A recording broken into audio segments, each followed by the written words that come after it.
નમસ્કાર, હું છું પ્રિયા અને તમે જોઈ રહ્યા છો જનતા કી જાણકારી ન્યૂઝ।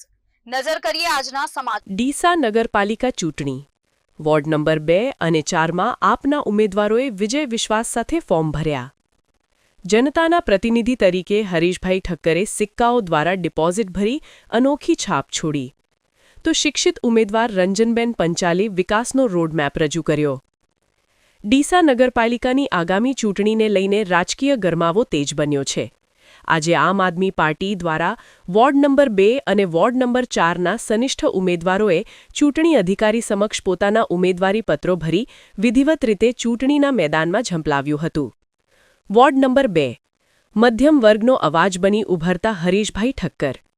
વોર્ડ નંબર 2ના ઉમેદવાર હરેશભાઈ જે ઠક્કરે આજે સાદગીપૂર્ણ રીતે પોતાની ઉમેદવારી નોંધાવી હતી। સામાન્ય અને મધ્યમ વર્ગનું પ્રતિનિધિત્વ કરતા હરેશભાઈએ પોતાની ડિપોઝિટ પેટે 2000 રૂપિયાની રકમ સિક્કા સ્વરૂપે ભરી હતી। તેમની આ અનોખી પહેલ લોકશાહીમાં સામાન્ય માણસની શક્તિનું પ્રતીક બની રહી હતી। મધ્યમ વર્ગની હાડમારીઓને વાંચા આપવા માટે તેઓ કટિબદ્ધ હોવાનું આ પ્રસંગે જણાયું હતું। જ્યારે વોર્ડ નંબર 4 શિક્ષિત અને કર્મઠ ઉમેદવાર રંજનબેન પંચાલનો વિકાસ મંત્ર રજૂ કર્યો હતો અને વોર્ડ નંબર 4માંથી રંજનબેન ગોવિંદભાઈ પંચાલે પ્રાંત અધિકારી સમક્ષ પોતાનું ફોર્મ રજૂ કર્યું હતું। એક શિક્ષિત ઉમેદવાર તરીકે રંજનબેન વિસ્તારની સમસ્યાઓથી ભલીભાંતિ વાકેફ છે। તેમણે મતદારોને ખાતરી આપી હતી કે જો જનતા તેમને વિજયી બનાવશે તો તેઓ વિસ્તારના પ્રાણ પ્રશ્નોના કાયમી ઉકેલ લાવશે। રંજનબેન પંચાલની વિકાસની પ્રાથમિકતાઓ: મૂળભૂત સુવિધાઓ, વિસ્તારમાં પાકા રોડ રસ્તા, શુદ્ધ પીવાનું પાણી અને આધુનિક સ્ટ્રીટ લાઇટોની વ્યવસ્થા। સ્વચ્છતા અભિયાન, નિયમિત સાફ સફાઈ દ્વારા વોર્ડને આદર્શ અને સ્વચ્છ બનાવવો। રખડતા પશુઓથી મુક્તિ, જનતાની સુરક્ષા માટે વિસ્તારને રખડતા પશુઓના ત્રાસથી મુક્ત કરવાની મહત્વપૂર્ણ ખાતરી। અમે જનતાની વચ્ચે રહીને કામ કરવા માંગીએ છીએ। ડીસાના વિકાસ માટે શિક્ષિત અને પાયાની જરૂરિયાતોને સમજનારા પ્રતિનિધિઓની આજે ખાસ જરૂર છે।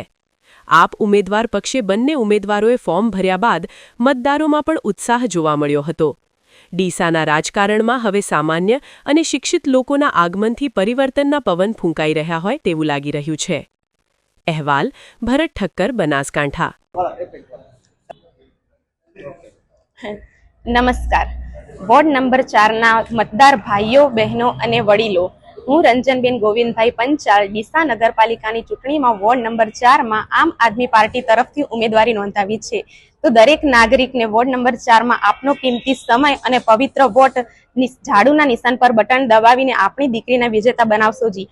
વોર્ડ નંબર 4માં દરેક સમસ્યાનો નિકાલ, જેમ કે રખડતા પશુઓનો નિકાલ અને શિક્ષણ ક્ષેત્રે લાઇબ્રેરી અને સિનિયર સિટીઝન માટે પાર્કનું આયોજન કરેલ છે। તો આપ સૌ વોર્ડ નંબર 4માં દરેક નાગરિક આમ આદમી પાર્ટીમાં વોર્ડ નંબર 4ના દરેક પેનલને જીતાડવા મદદ કરશો। નમસ્કાર।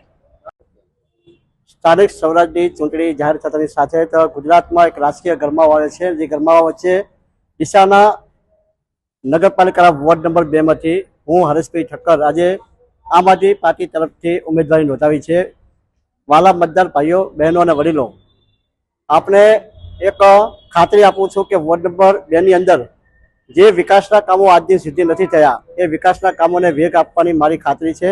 સાથે સાથે વોર્ડ નંબર 2ની અંદર કોઈ પણ નાગરિકને કંઈ પણ સમસ્યાનો સામનો નહીં કરવો પડે, જેવા કે રોડ, રસ્તા, પાણી, લાઇટ, સાફ સફાઈ, જેની એવી ડિજિટલ વ્યવસ્થા હું કરવાનો છું કે એક પણ નાગરિકને નગરપાલિકાની કચેરી ખાતે ધક્કા ખાવા નહીં પડે। સાથે વોર્ડ નંબર 2ની અંદર રખડતા પશુઓની જે સમસ્યાઓ છે જેના લીધે અનેક નાના બાળકો, સિનિયર સિટીઝનો ખૂબ જ મુશ્કેલીનો સામનો કરવો પડે છે, એ સમસ્યામાંથી કાયમી છુટકારો મળશે એ મારો પ્રયત્ન રહેશે।